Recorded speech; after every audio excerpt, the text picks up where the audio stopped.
Nakakagulat na ebidensya ng life after death. Kapag dumating na ang oras na kailangang lisanin mo na ang mundo, ano kaya ang naghihintay sa iyo sa kabilang buhay? Liwanag, mga ulap, langit, at si San Pedro na naghihintay sa gate? Kaluluwa mong unti-unting humihiwalay sa katawan mo? O baka naman isang endless darkness? Mahirap isipin, lalo na't wala namang siguradong sagot.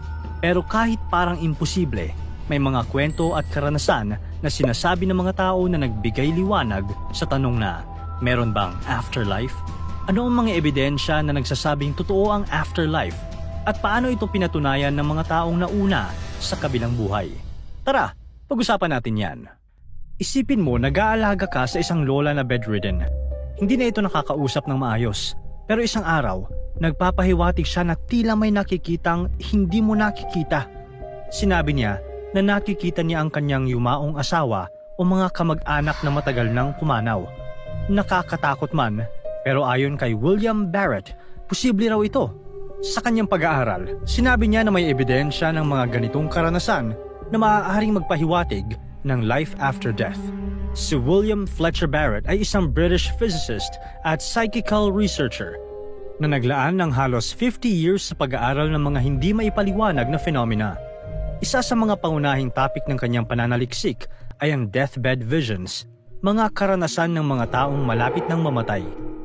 Ang mga deathbed visions ay isang kakaibang pangyayari kung saan ang isang taong nasa bingit ng kamatayan ay nakakakita ng mga pumanaw na mahal sa buhay o iba pang nilalang mula sa kabilang buhay. Ayon kay William, may ilang kaso na mahirap ipaliwanag bilang simpleng guni-guni lang. Halimbawa, may mga nakakita ng mga kamag-anak na hindi nila alam na namatay na pala. Sa ibang pagkakataon, nakikita nila ang isang liwanag o magagandang tanawin na parang sumasalubong sa kanila. Ayon sa mga kwento na nakalap ni William, consistent ang mga pattern ng mga karanasang ito. Hindi lamang ito limitado sa isang culture o paniniwala ng isang tao. Pareho ang mga reports sa iba't ibang parte ng mundo. Sinuri niya ang mga testimonya mula sa mga doktor, nurse, at mga kaanak na nasa tabi ng mga namatay. Isang halimbawa ay mula mismo sa karanasan ni Lady Florence Elizabeth Barrett, ang asawa ni William. Bilang isang obstetrician sa isang maternity hospital sa London, nakasaksi si Lady Barrett ng maraming deathbed visions. Isa sa mga pasyente ni Lady Barrett ay nakaranas ng heart attack matapos manganak. Habang hawak ni Lady Barrett ang kamay ng babae, bigla itong nagsalita at sinabing, "Oh, don't hide it. It's so beautiful." Pagkatapos, tumingin ang babae sa kabilang parte ng kama at sinabing, "Oh, why there's Vida?" Tinutukoy nito ang kanyang kapatid na babae na namatay 3 linggo na ang nakalipas. Hindi alam ng babaeng ito na pumanaw na pala ang kanyang kapatid dahil hindi ito ipinaalam sa kanya ng pamilya dahil sa kanyang malubhang kalagayan. Ito ay isang mahalagang kaso para kay William. Ayon sa kanya, hindi ito pwedeng i-explain bilang hallucination lang o epekto ng gamot. Ito anyay ebidensya na totoong nakakakita ng mga espiritu ang mga taong malapit ng mamatay. Hindi lang isang beses nangyari ito, maraming ganito sa libro ni William. Kaya ang libro ni William na Deathbed Visions ay naging napakahalaga sa pag-aaral ng mga hindi maipaliwanag na bagay. Bagamat hindi niya napatunayan ng husto ang life after death, naniniwala si William na ang mga ebidensyang nakalap niya ay malakas na nagpapahiwatig ng posibilidad ng life after death. Paalala niya, dapat laging bukas ang isip ng mga scientists sa mga bagong discoveries. Kahit gaano kakaiba o kahit mukhang imposible, dapat pag-aralan pa rin ito ng mabuti. Dahil baka sa mga misteryong ito natin matutuklasan ang tunay na kahulugan ng buhay at kamatayan. Magkapareho ang ilang natuklasan nina Carlis Osis at William Barrett tungkol sa deathbed visions.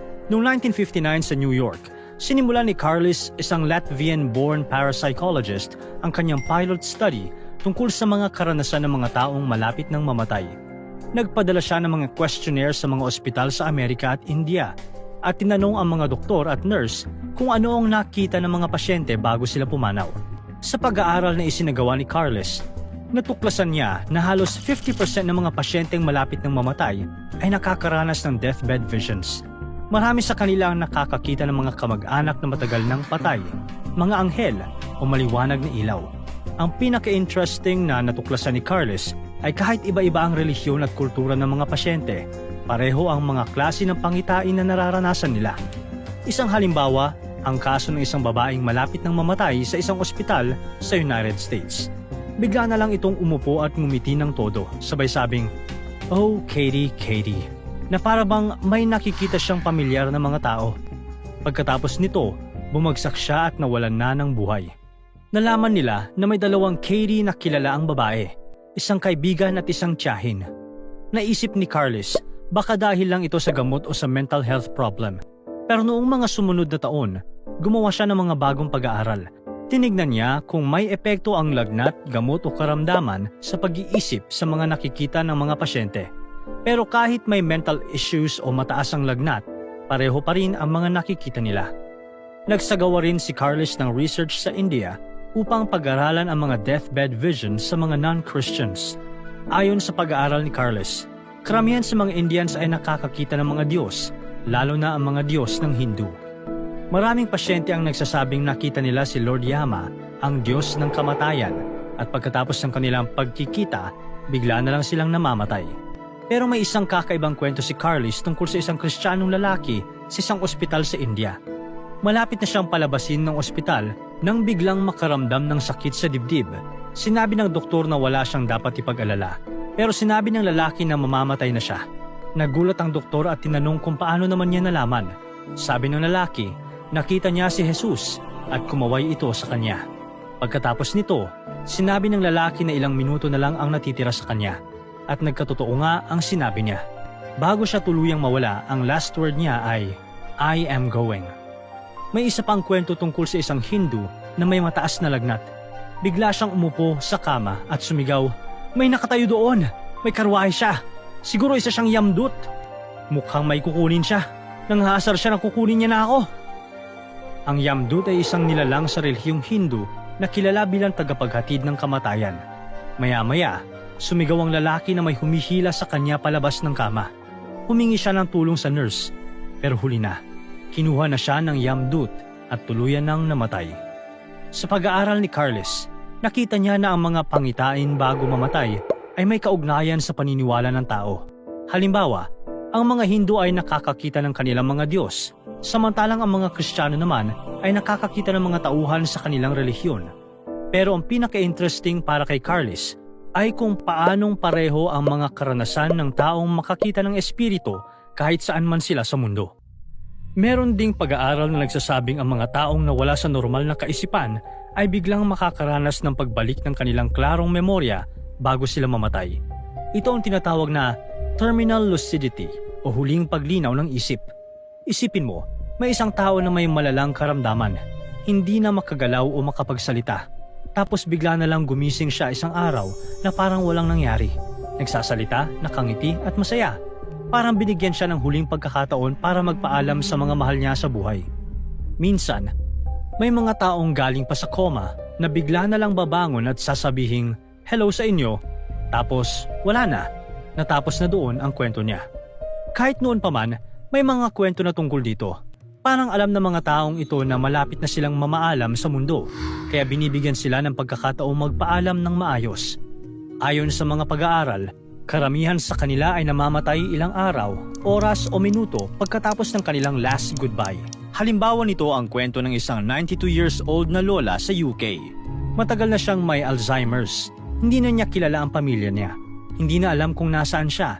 Pero isang araw, bigla siyang naging normal ulit. Naalala niya lahat. Nakipagkwentuhan siya sa pamilya niya. Inalala ang lahat ng mga masasayang alaala nila. Masaya at malinaw ang kanyang pag-iisip. Pero pagkatapos noon, pumanaw na siya. Nakakalungkot man pero ang mahalaga ay nagkaroon siya ng pagkakataon na makapagpaalam. Meron pang kakaibang kwento na nangyari sa Germany. May 26 anyos na babae na si Anna Katharina Emmer. Mula pagkabata, hindi siya nakapagsalita o nakakain ng mag-isa. Parang wild animal daw siya ayon sa mga doktor. Isang araw, nasa ospital siya dahil pinutol ang kanyang binti dahil sa osseous tuberculosis. Pinatawag ng mga doktor ang pamilya niya dahil alam nilang hindi na ito magtatagal. Habang kasama ang pamilya, bigla na lang nagsalita si Anna at nakipag-usap sa lahat. Masaya siya at matalino. Kumanta-kanta pa siya tungkol sa kapayapaan. Pagkalipas ng kalahating oras, namatay na siya. May iba't ibang theory ang mga scientists kung bakit ito nangyayari. Maaaring dahil sa biglang pagtaas ng electrical activity sa utak, huling pagsisikap ng utak na gumana habang nawawala ng oxygen, pagkawala ng mga brakes sa utak o ang pagkawala ng kontrol at pagbabago ng mga chemicals sa utak. Pero hanggang ngayon, hindi pa rin lubos na naiintindihan ng science ang pangyayaring ito. Kung may nagpapakita mga espiritu, religious figure, o kaya naman pagbalik ng normal na pag-iisip, alam nyo ba na may mga nagpatotoo na rin na posible ang reincarnation? Maraming mga kaso ng mga bata na nagsasabing naaalala nila ang kanilang past lives. Isa sa mga pinakakilalang halimbawa nito ay ang kwento ni James Leininger. Noong 2 years old pa lang si James, nagsimula siyang magkaroon ng matinding bangungot tungkol sa pagbagsak ng eroplano. Kapag binabangungot siya, sumisigaw siya sa takot na para bang natrap sa eroplano. Paglipas ng panahon, nabanggit niya sa kanyang mga magulang na siya raw ay isang American pilot na namatay ng barilin ng mga Hapon ng kanyang eroplano. Nagbigay siya ng mga detalye tulad ng pangalan ng American aircraft carrier, ang pangalan ng kanyang kaibigan sa barko, at ang lugar kung saan nangyari ang aksidente. Hindi makapaniwala ang mga magulang ni James kaya agad itong nag-imbestiga hanggang sa natuklasan nila na ang mga sinasabi ni James ay tumutugma sa buhay at kamatayan ng isang World War II pilot na nagngangalang James Houston. Ang mga detalyeng ito ay hindi dapat alam ng isang batang kasing edad ni James. Ang kasong ito ay pinag-aralan ni Dr. Jim Tucker ng University of Virginia. Ayon sa kanya, bago pa man natuklasan kung sino si James Houston, may mga naitala ng pahayag si James Leininger na tumutugma sa buhay ng piloto, kabilang na ang isang TV interview sa kanyang mga magulang. Sa ngayon, patuloy pa rin na naghahanap ng kasagutan tungkol dito. Ang tanong tungkol sa kung ano ang mangyayari sa atin pagkatapos ng kamatayan ay matagal nang pinag-uusapan ng mga tao. Ayon sa research ni Dr. Sam Parnia, Direktor ng Critical Care at Resuscitation Research sa NYU Langone Medical Center, kapag namatay ang isang tao, ang utak ay nagsisimulang mawala ng function. Pero bago ito tuluyang mangyari, nawawala ang mga natural na braking system ng utak. Dahil dito, biglang lumalabas ang buong consciousness ng tao. Maraming taong nakaligtas sa near-death experience ang nagsasabi na parang mas malinaw at matalas ang kanilang pag-iisip sa mga sandaling iyon. Nararamdaman nilang lumalakas ang kanilang awareness at naiintindihan nila ang mga nangyayari sa paligid nila. Pero hindi lahat ng scientist ay sumasang-ayon sa ideyang ito. Ayon sa iba, ang mga karanasang ito ay dulot lang ng utak na nagpupumilit na gumana kahit kulang na sa oxygen. Kaya may ilan ding tao ang nagsasabing noong sandaling namatay sila, wala silang nakita o naramdaman. Ganito ang nangyari kay Dr. Sean George, isang doktor mula Australia na inatake sa puso noong 2008 habang nasa isang medical conference. Bigla na lang tumigil ang tibok ng puso ni Dr. George.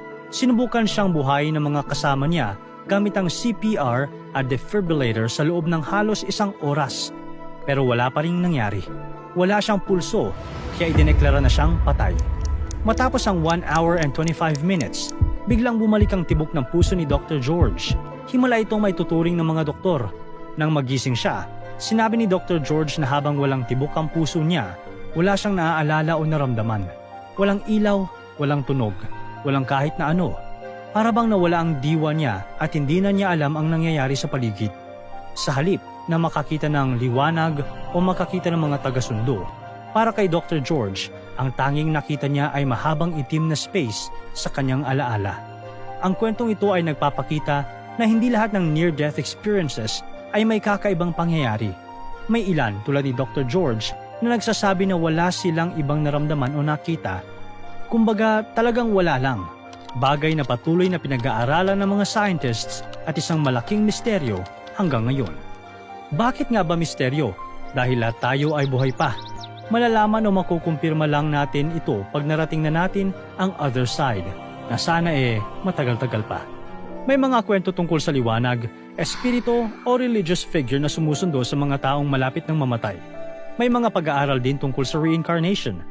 Maaaring ang ilan sa mga ito ay gawa lang ng utak ng tao, pero maaari ring totoo.